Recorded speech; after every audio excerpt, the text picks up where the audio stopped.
Mega History Presence. The story of Napoleon Bonaparte begins not in the grand palaces of Paris or on the battlefields of Europe, but on a rugged, sun-drenched island in the Mediterranean, Corsica. Born on August 15, 1769, in the coastal town of Ajaccio, Napoleon entered a world defined by conflict, identity, and ambition. His life's journey from a Corsican outsider to the ruler of France was forged in the fires of his early struggles, his thirst for knowledge, and the complex duality of his heritage. This is the tale of how a boy from an obscure island became one of history's most towering figures, and it begins with understanding the land and culture that shaped him. Corsica in the 18th century was a place of fierce independence. For centuries, the island had been fought over by foreign powers Genoa, France, and even briefly the British, but its people clung stubbornly to their traditions, language, and dreams of self-rule. Just months before Napoleon's birth, Corsica's revolutionary leader, Pasquale Paoli, had been defeated by French forces at the Battle of Ponte Novo, cementing France's control over the island. The Bonaparte family, minor nobles with deep roots in Corsican society, found themselves at a crossroads. Carlo Bonaparte, the Italian spelling of the name, later Frenchified to Bonaparte, Napoleon's father, had initially supported Paoli's rebellion, but pragmatically switched allegiance to the French to secure his family's future. This decision would haunt young Napoleon, who grew up hearing stories of Corsica's lost independence and the betrayal of its leaders. The Bonapartes were not wealthy, but they were resourceful. Carlo leveraged his connections to gain French aristocratic privileges, which included access to education for his children. Napoleon's mother, Letizia Ramolino, was the backbone of the family of Stern, resilient woman who instilled in her children the virtues of discipline and thrift. Her famous refrain, "They will remember you only if you succeed," became a mantra for Napoleon. Letizia's influence cannot be overstated. Her unyielding pragmatism and emotional toughness would echo in Napoleon's leadership style. At age 9, Napoleon was sent to mainland France to attend school, a pivotal moment that shaped his sense of identity. Enrolled at the College of Autun to learn French, he faced immediate alienation. His Corsican accent, rustic manners, and foreign name Bonaparte marked him as an outsider. Classmates mocked him as a strawfoot, a derogatory term for Corsicans, and teachers noted his sullen, combative demeanor. Yet beneath the surface, Napoleon was a voracious learner. He devoured books on history, mathematics, and philosophy, finding solace in the works of Plutarch, Rousseau, and Voltaire. In 1784, he earned a scholarship to the prestigious École Militaire in Paris, a gateway to the elite French artillery corps. Here, the contradictions of his life sharpened.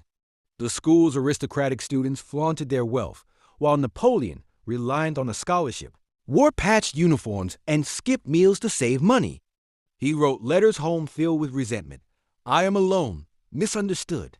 I live only to prove myself."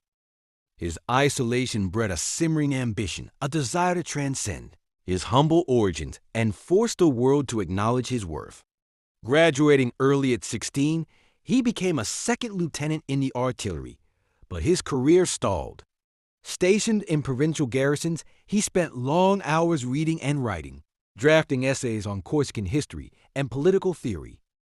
One unpublished story, The Mask of the Prophet, revealed his inner turmoil. A young Corsican revolutionary, torn between loyalty to his homeland and the allure of power, ultimately chooses glory over brotherhood.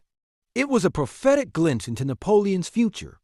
The French Revolution of 1789 erupted as Napoleon turned 20, upending the old order and offering opportunities for those bold enough to seize them.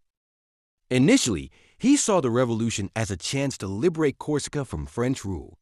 Returning home, he joined the Corsican National Guard and allied with Paoli, now an aging hero advocating autonomy. But politics proved treacherous.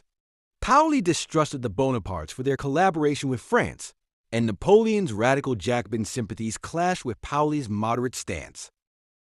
A personal tragedy deepened his despair. In 1785, Carlo Bonaparte died of stomach cancer, leaving the family in financial ruin. At 16, Napoleon became the de facto head of the household, responsible for his mother and 7 siblings. Letters from this period reveal his anguish. I am like a man condemned to carry a crushing weight without rest. Yet this burden honed his resilience. He petitioned French authorities for aid, leveraging his military rank to secure stipends for his siblings, a early display of his tenacity and bureaucratic skill. By 1793, the rift with Paoli became irreparable. Accused of treason by Paoli's faction, the Bonapartes fled Corsica under cover of night, their home looted and burned. Napoleon never returned to the island. In his memoirs, he later wrote, "Corsica gave me life, but France gave me my destiny." The betrayal by his homeland became a catalyst. No longer a Corsican nationalist, he redirected his ambition toward France, the nation that had once scorned him. Napoleon's first major break came during the siege of Toulon in 1793. The port city, held by royalist rebels and British forces, became a critical battleground.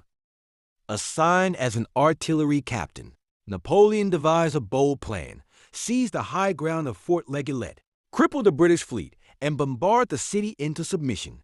His superiors doubted the 24-year-old strategy, but desperation forced them to relent.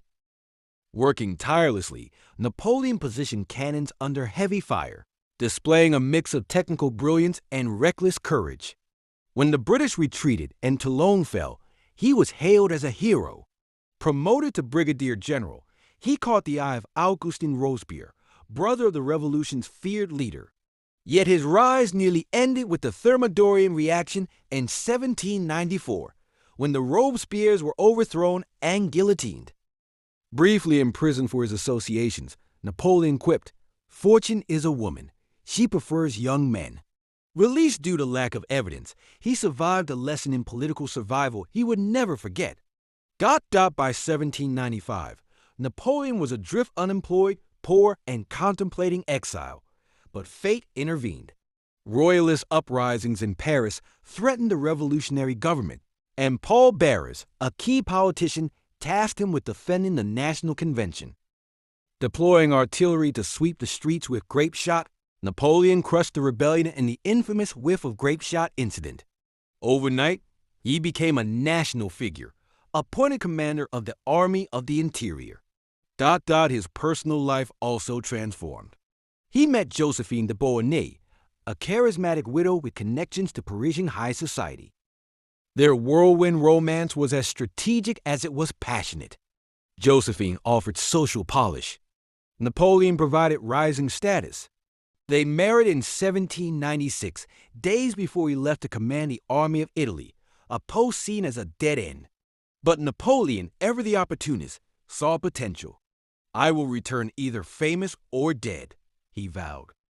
Napoleon's early life was a tapestry of paradoxes. A Corsican who became more French than the French, a revolutionary who craved order, an outsider who mastered the system that excluded him.